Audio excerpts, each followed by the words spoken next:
మనకందరికీ తెలుసు, ఒక పక్షికి 2 రెక్కలు మరి ఏ విధంగా అవసరమై ఉన్నాయో, ఒక సైకిల్కి మరి 2 చక్రాలు ఏ విధంగా అవసరమై ఉన్నాయో, ప్రతి ఒక్కరికి కూడా ప్రార్థన, వాక్యము, ఈ 2 చాలా అవసరమై ఉన్నాయి. ప్రార్థన, వాక్యము ఏ విధంగా మన జీవితాల్లో మరి అద్భుతంగా కొనసాగిస్తూ ముందుకు వెళ్తూ ఉంటామో, నిజంగా సైకిల్ ఏ విధంగా 2 చక్రాలతో ఆనందంగా సంతోషంగా తొక్కుకుంటూ వెళ్తాం, ఒక పక్షి కూడా 2 రెక్కలు కలిగి ఏ విధంగా ఆనందంగా ఆ యొక్క ఆకాశములో విహరించగలదో, ఆ విధంగా మనము కూడా ఈ ప్రార్థన, వాక్యము అనేటువంటి రెక్కలు కలిగి మనం జీవించాలని దేవుడు ఇష్టపడతా ఉన్నాడు.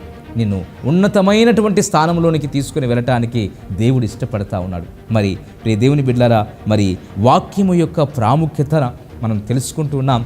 వాక్యాన్ని మనము ఎలా చదవాలి, ఎలా వినాలి, ఎలా మనము ధ్యానం చేయాలి, ఏ విధంగా మనము దానిని మన హృదయంలో దాచుకోవాలి, ఆ ప్రకారంగా మనము జీవించాలి అన్న విషయాన్ని ధ్యానం చేద్దాం. ముందుగా ఈ సమయంలో సామెతల గ్రంథం 7వ అధ్యాయం 1 నుండి 3 వాక్యాలు మనం చూస్తే అక్కడ ఒక అద్భుతమైనటువంటి మాట ఉంటుంది. చూడండి. నా కుమారుడా, నా మాటలను మనస్సున ఉంచుకొనుము, నా ఆజ్ఞలను నీ యొద్ద దాచిపెట్టుకొనుము, నా ఆజ్ఞలను నీవు మనస్సున ఉంచుకొనిన ఎడలా, నీ కనుపాపవలి నా ఉపదేశమును కాపాడిన ఎడలా నీవు బ్రతుకుదువు. నీ వ్రేళ్లకు వాటిని కట్టుకొనుము, నీ హృదయమును పలక మీద వాటిని వ్రాసుకొనుము. ఇక్కడ మనము అండర్లైన్ చేసుకోవలసినటువంటి మాట, నీ వ్రేళ్లకు వాటిని కట్టుకొనుము, నీ హృదయమును పలక మీద వాటిని వ్రాసుకో. మనము చేతి వేళ్లకు ప్రార్థన, మన చేతి వేళ్లకు వాక్యాన్ని ఎలా కట్టుకోగలం? ఈ వాక్యాన్ని మనము ఏ విధంగా చేతి వేళ్లతో అరచేయి, ఈ అరచేతికి వేళ్ళు ఉన్నాయి, ఈ వేళ్లకు ఏ విధంగా మనము దేవుని వాక్యాన్ని కట్టుకొని పట్టుకొని దేవుని సన్నిధిలో ఆయన ఆశీర్వాదాలను పొందుకోగలం? ఈ విషయాన్ని ఈరోజు మీతో ధ్యానం చేద్దాం. మనమంతా కూడా మరి ఈ సమయంలో జాగ్రత్తగా ఈ మాటలు గమనించవలసిందిగా ప్రభు పేరట మీకు మనవి చేస్తున్నాను. ఈ 5 వేళ్ళు ఏవైతే ఉన్నాయో, ఈ 5 వేళ్లకు సంబంధించి మనము మొదట ప్రార్థనలో బొటన వేలు నుంచి స్టార్ట్ చేసాం. కానీ ఇప్పుడు చిటికెన వేలు నుంచి వద్దాం. మనము ఎలా దేవుని వాక్యాన్ని పట్టుకోగలం? మొట్టమొదటిగా ఈ చిటికెన వ్రేలు మనకు వినటానికి సాదృశ్యంగా ఉంది. అంటే మనమే కదా చిటికెన వేలు అంటే మనం అనుకున్నది ఏంటి? ప్రార్థనలో మనమే అనుకున్నాం. కాబట్టి ఈ చిటికెన వేలు దేనికి సాదృశ్యము? వినాలి. మొట్టమొదటిగా మనము వినాలి. వినడం వల్ల మనకేమొస్తుంది? రోమాపత్రిక 10వ అధ్యాయం 17వ వాక్యంలో అపొస్తలుడైనటువంటి పౌలు గారు వ్రాస్తూ ఉన్నాడు. చూడండి. వినటం ద్వారా మనకు వచ్చేటువంటి ప్రయోజనము, వినటం ద్వారా మనకు కలిగేటువంటి ప్రయోజనం ఏంటి అంటే, కాగా వినుట వలన విశ్వాసము కలుగును, వినుట క్రీస్తును గూర్చిన మాట వలన కలుగును. వినడం వలన మనకు వచ్చేటువంటి ప్రయోజనం ఏంటంటే, నీలో విశ్వాసము అంతకంతకు అభివృద్ధి చెందుతుంది. విశ్వాసము ద్వారా నీకు ప్రయోజనం ఏంటి అంటే, ఆవగింజంత విశ్వాసం ఉంటే చాలు, ఈ కొండను చూచి ఇదిగో సముద్రంలో పడవేయబడును గాకంటే ఆ యొక్క కొండ సముద్రంలో పడవేయబడుతుంది. మీరు అసాధ్యమైనటువంటి వాటిని చేయగలుగుతారు. మీకు సమస్తము కూడా విశ్వాసము ద్వారా సాధ్యమవుతుంది అని అంటున్నాడు. ఈ విశ్వాసం అంతా ఎక్కడి నుంచి వస్తుంది?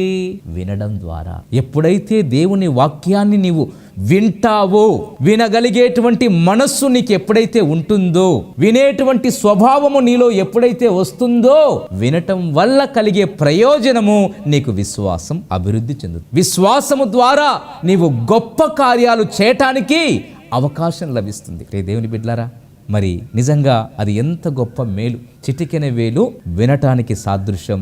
వినడం వల్ల మనకు విశ్వాసం కలుగుతుంది. విశ్వాసము ద్వారా అనేకమైనటువంటి గొప్ప కార్యాలు నువ్వు చేయడానికి అవకాశం లభిస్తుంది. అంతేకాదు, యెహెజ్కేలు రాసినటువంటి గ్రంథం మనం చూసినట్లయితే అక్కడ ఒక అద్భుతమైనటువంటి మాట ఉంటుంది. చూడండి. యెహెజ్కేలు గ్రంథం 3వ అధ్యాయము 10వ వాక్యములో అక్కడ వ్రాస్తూ ఉన్నాడు యెహెజ్కేలు ప్రవక్త. చూడండి 10వ వాక్యాన్ని మనం గమనిద్దాం. మరియు నరపుత్రుడా, చెవియొగ్గి నేను నీతో చెప్పు మాటలన్నిటినీ చెవులారా విని నీ మనస్సులో ఉంచుకొని. అద్భుతమైనటువంటి మాట దేవుడు మాట్లాడుతూ ఉన్నాడు. ఆనాడు దేవుని యొక్క వాక్యము ప్రవక్తలకు ప్రత్యక్షమై మాట్లాడుతూ ఉంటే వాళ్ళు ఎలా వినాలో తెలుసా? ఎలా వినాలో చెబుతున్నాడు ఇక్కడ దేవుడు. నరపుత్రుడా, చెవియొగ్గి నేను నీతో చెప్పు మాటలన్నిటినీ ఏం చేయాలట?